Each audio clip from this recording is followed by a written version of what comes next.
So Earn Your Leisure will be No a doubt. part of this year's All-Star festivities with you guys, collaboration. So we're gonna be picking the All-Star team, Gonna be drafting and already. and it's actually gonna be the EYL team. That's a fact. And then we're gonna be live streaming the game This is gonna be good. You know, you played basketball your whole life. for I sure. don't think they know that. So this is gonna be fun to sit down and do a game, man. It's gonna be good. Yeah. So yeah, let's talk about that. Whose bright idea was that? Yeah.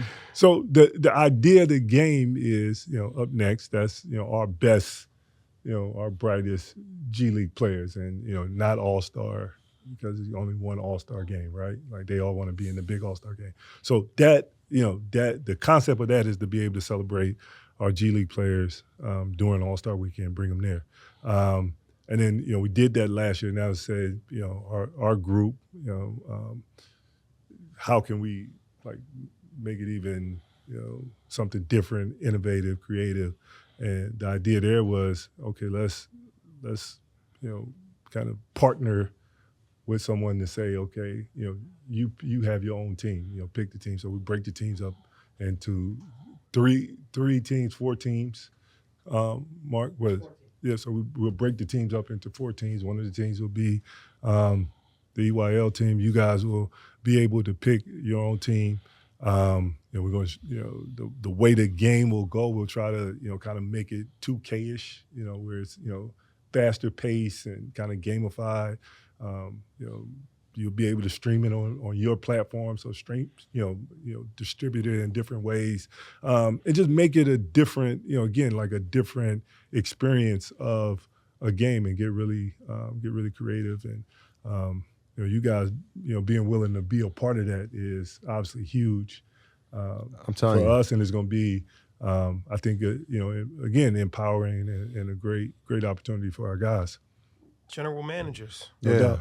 I mean, I told the guys. I mean, I've been watching. I'm already watching the G League, but now I'm even more intently watching because I got to scout to see who's going to be on our team. Because we don't come to just be part of things. Right. We only participate because we're coming to win everything. Yeah.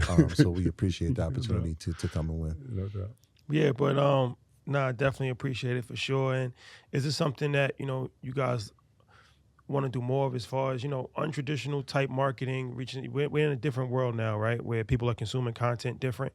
It's not just a matter of watching television, right? It's a matter of social media, it's a matter of YouTube, it's a matter of podcasts, a variety of different things. So yeah, is that something that you guys are embracing more on that online social media marketing type of platforms? Yeah, no doubt, and we have to, one, just like the younger fans that we want to reach, and that we want connected to the G League, and to be able to introduce, again, like new fans, younger fans, that we can even be the first stop to them becoming NBA fans.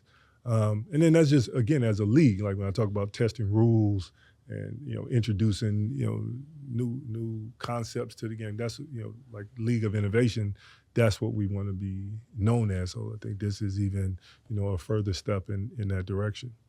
And so again, this is taking place during All-Star Week. So this is going to be in Indiana this year. Yep. Talk about the timing that has happened, and get the details so everybody who wants to support can be there to support. So we'll hold the game Sunday. So it's Sunday afternoon before NBA All-Star Game. It'll be in the footprint.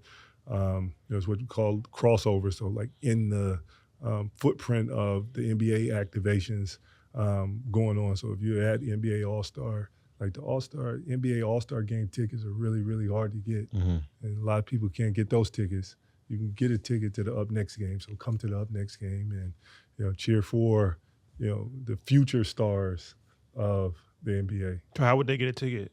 Just NBA.com. NBA. NBA.com, NBA G so League.com. it's part of the package of just not the All-Star game, but like they have a package where you could come to like the all the fan convention fest, all the center fan type thing. Yes, all the fan And fest. that's included in that. Yes. Okay.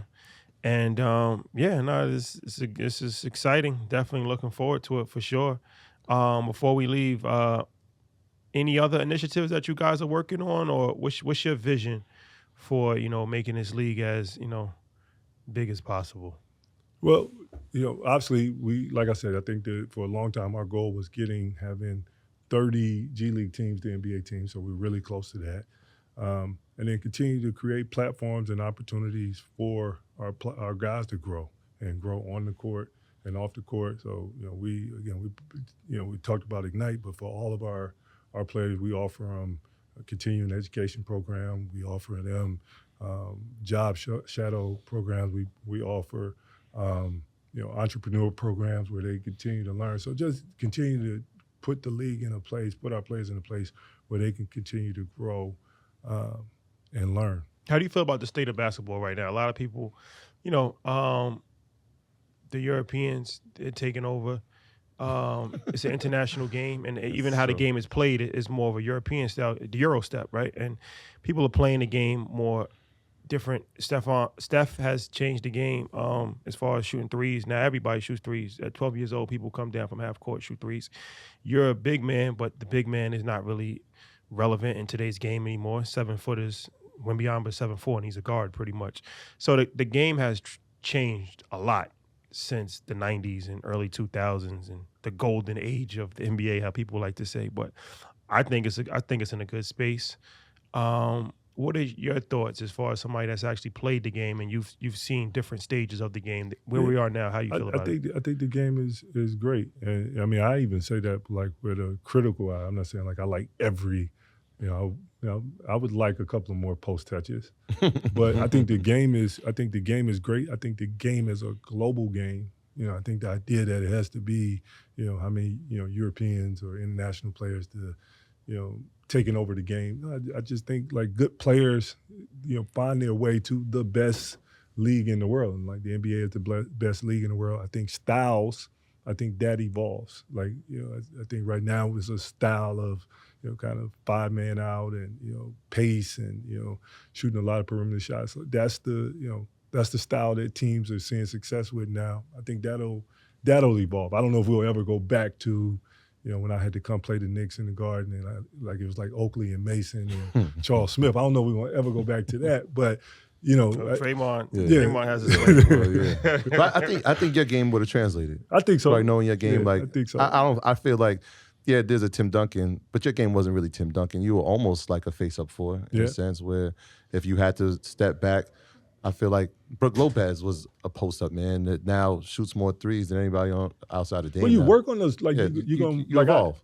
I didn't shoot a lot of threes, but I would have worked on, in this era, I would have worked on it more. I would have been more empowered to shoot them. The coaches would have encouraged, so I would have felt better. You would have been on the floor. So,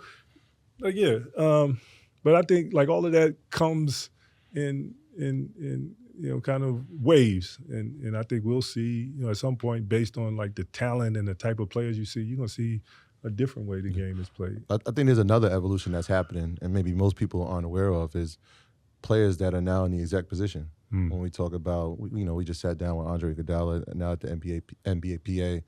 Joe Dumars is here at the league. You're here. Talk about that evolution of guys now stepping in exec roles.